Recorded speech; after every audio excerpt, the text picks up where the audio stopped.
Bon, écoutez, bonjour. Nous sommes à la fête de la citrouille à Chabrignac. Et cette fête de la citrouille a lieu tous les ans? Elle a lieu tous les ans depuis 25 ans. Voilà, ça fait un quart de siècle.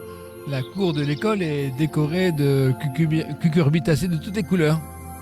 Alors à l'origine, c'est un projet d'école qui a fait que les élèves avaient semé des graines de citrouille et puis on les a récoltées en octobre, on les a présentées dans la cour, on a fait un petit stand de crêpes et là, tout de suite la fête a pris de l'ampleur. C'est une fête qui reste familiale, authentique, très conviviale.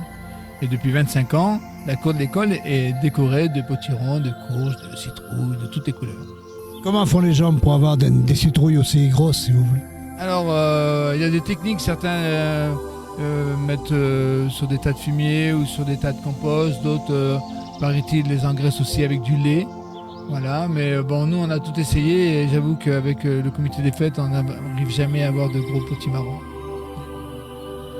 Il y a des courges et des potirons et des citrouilles. C'est en fonction du pédoncule de la plante. Si le pédoncule est carré, c'est une courge. Si le pédoncule est rond, c'est un potiron. Et dans les éleveurs, on ne peut pas dire un éleveur de citrouille, non, on ne peut pas. Non. Comment on pourrait dire oui, un éleveur de citrouille, parce qu'en fait, le monsieur qui vient tous les ans nous apporter des spécimens là, qui dépassent les 350 ou les 400 kilos. Bon, aujourd'hui, exceptionnellement, il ne peut pas venir parce qu'il a eu un problème dans sa famille. Mais lui, il fait des potirons de 400 kilos. Hein. Ouais. Nous, on est cette année arrivé à 137. Mais entre le village et Chabrignac, les petits villages enfants, certainement aux alentours, il n'y a pas une rivalité quelque part? Ah non, pas du tout, au contraire, parce que là, il y a des citrouilles qui viennent d'un peu partout. Hein. De Chabrignac, de Concès, d'Obchat, de Saint-Cyr-la-Roche, de Saint-Cyr-les-Champagnes, etc. Les graines sont sélectionnées comment? Alors, les graines ne sont pas sélectionnées. Nous, on achète tous les ans des graines quand même, pour avoir des variétés différentes. Et tous les ans, le comité des fêtes offre des graines qu'il met à disposition des habitants, de tous ceux qui en veulent, devant la mairie pendant un mois. Et les gens viennent se servir. Et les gens, d'ailleurs, souvent ramènent leur récolte au moment de la fête de la citrouille.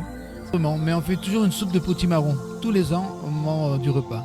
Une variété là, qui s'appelle la citrouille de l'Atlantique géant. Pardon. Cette citrouille, par contre, elle est réputée pour devenir énorme. Voilà, ça on le sait. Après, il y a des courges. La courge de Paris, elle peut rarement dépasser 30 kilos, vous voyez.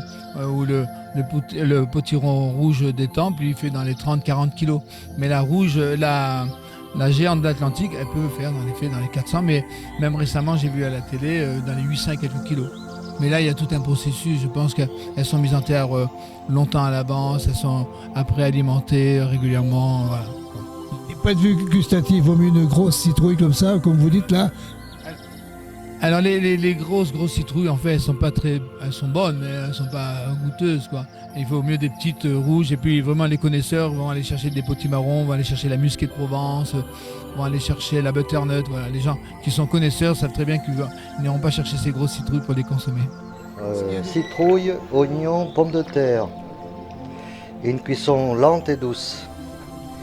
Après on mouline le tout et on rajoute un peu de crème fraîche.